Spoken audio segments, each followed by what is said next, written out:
Yo YouTube fan, witam Was ponownie na moim kanale New Day, New Blessings. Kilka dni temu rozmawiałam z moją mamą na temat tej całej kwarantanny i moja mama powiedziała, że ma wrażenie, że siedząc w domu cały czas je i przyjmuje więcej kalorii. Z czym się zgodziłam tak naprawdę, bo powiem Wam, że przez pierwsze kilka dni, może pierwsze 3 dni, miałam wrażenie, że też tak siedziałam, chillowałam i po prostu jadłam z nudów, ale szybko się opamiętałam i wprowadziłam pewne zasady do mojego życia w domu i tak stwierdziłam, że może ciekawie by było, gdybym usiadła dzisiaj i przedstawiła Wam moje spostrzeżenia, moje zasady i triki, tak, żeby nie przytyć podczas tej kwarantanny.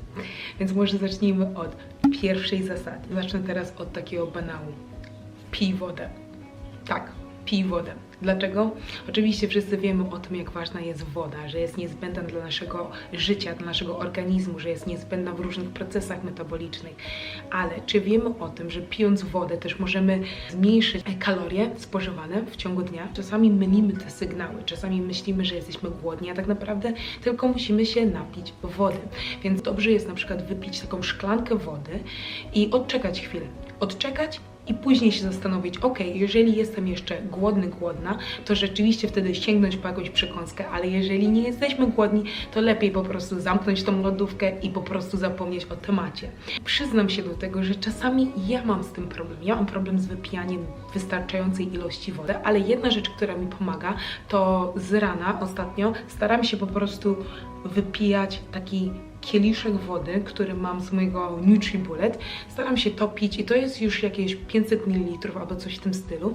I podczas dnia wiem, że jeszcze wystarczy może wypić jakieś 2-3 takie i powinno być ok z moim dniem. Więc myślę, że dobrze jest po prostu sięgać po tą wodę tak, żeby zaspokoić swoje pragnienie, żeby nie mylić tego pragnienia później z uczuciem głodu. Wypijanie wody i pragnienie to jest bardzo indywidualna rzecz, więc każdy po prostu powinien to dostosować do siebie i po prostu pić tą wodę. Jak chodzi o nawodnienie, nie chodzi tylko i wyłącznie o wodę, bo możecie na przykład pić jakieś herbatki, kawę, a herbatki też mają swoje prozdrowotne zastosowania, więc jak najbardziej możecie też pić swoje herbatki w ciągu dnia, co też daje coś do roboty, więc oprócz tej wody można sobie jakoś urozmaicać te swoje napoje, ale z drugiej strony oczywiście też unikamy kolorowych napojów, bo pijąc te napoje tak naprawdę dostarczamy sobie jeszcze większej ilości kalorii, a tak naprawdę nie chcemy wprowadzać do naszego dnia więcej kalorii niż tak naprawdę potrzebujemy, więc pijcie wodę, pijcie herbatki, pijcie kawę, jeżeli lubicie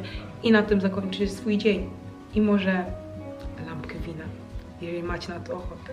Drugi punkt to będzie: zróbcie odpowiednie zakupy.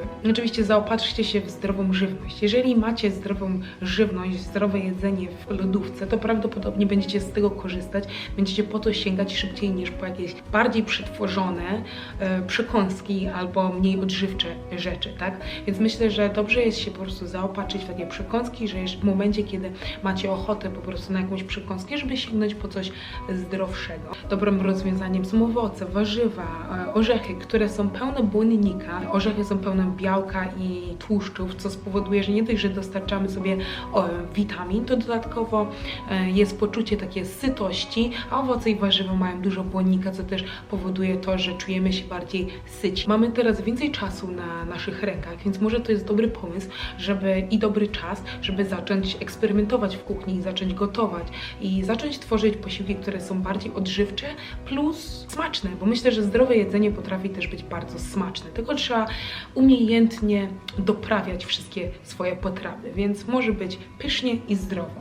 I może to jest ten moment, żeby zacząć gotować zdrowiej. Trzeci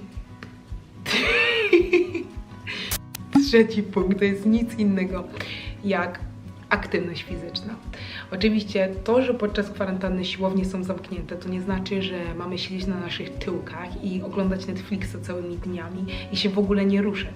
Bo tak naprawdę są różne sposoby na dostarczenie sobie tej aktywności fizycznej i teraz dzięki Bogu żyjemy w czasach internetu, więc mamy możliwość włączenia sobie jakiegoś treningu i poćwiczenia sobie z jakimś ulubionym trenerem bądź z jakąś trenerką.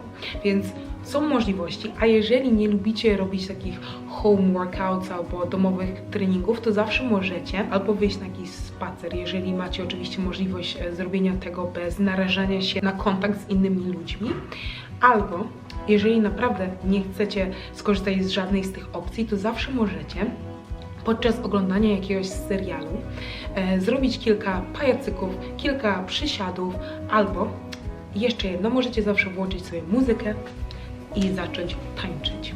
To jest dobrym rozwiązaniem na trenowanie i na utrzymanie właściwego bilansu kalorycznego. Myślę, że dobrze jest wprowadzić przynajmniej odrobinę ruchu do naszego dnia. Powoduje to, że tak naprawdę będziemy spalać i będziemy przyjmować tak naprawdę na równi, więc po prostu nie będziemy tyć. Czwarty punkt, czwarta zasada, a jest to sen.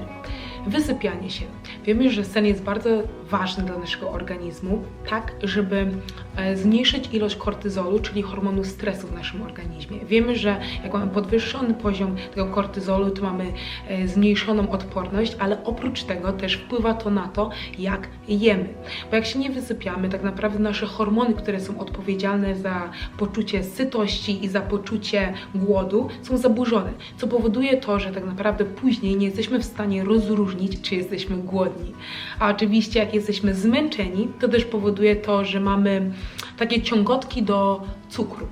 Jeżeli tego nie zauważyliście, to tak, mamy takie ciągotki do cukru albo po prostu do tego, żeby jeść większą ilość. Więc jeżeli macie takie odczucie, że podczas tej kwarantanny jesteście cały czas zmęczeni i macie wrażenie, że nic was nie zaspokaja i że cały czas po prostu jecie, to może warto jest po prostu się zacząć wysypiać. Myślę, że mimo tego, że jesteśmy podczas tej kwarantanny, to nie oznacza, że powinniśmy siedzieć do 5 nad ranem oglądając filmiki albo seriale na Netflixie, tylko pozwolić sobie na to, żeby nasze ciało miało czas się zregenerować. Więc dbajmy też o dobry sen, tak, żeby później nie podjadać. Piąta zasada, czyli ostatnia, a będzie to zajmij się czymś innym. Oczywiście podczas tej kwarantanny wiemy, że jest dużo negatywizmu, ale dobrze by było postarać się przynajmniej naładować jakąś pozytywną energię, bo podczas sytuacji stresowych albo smutku też mamy tendencję do tego, żeby podjadać. W zasadzie to będzie powodowało to, że będziemy mieli jeszcze większą ilość przyjmowanych kalorii w ciągu dnia, a chcemy to zminimalizować i wiemy, że kobiety mają jeszcze większą tendencję do tego niż mężczyźni. I myślę, że to też jest czas, w którym możemy spożytkować ten czas inaczej i zadbać na przykład o pielęgnację albo czas z rodziną, porozmawiać przez telefon. Możemy nauczyć się jakiejś nowej umiejętności, żeby ten czas nie był tylko negatywny i nie był tylko spędzony oglądając filmy przed telewizorem. Więc mam nadzieję, że ten odcinek Wam się podobał.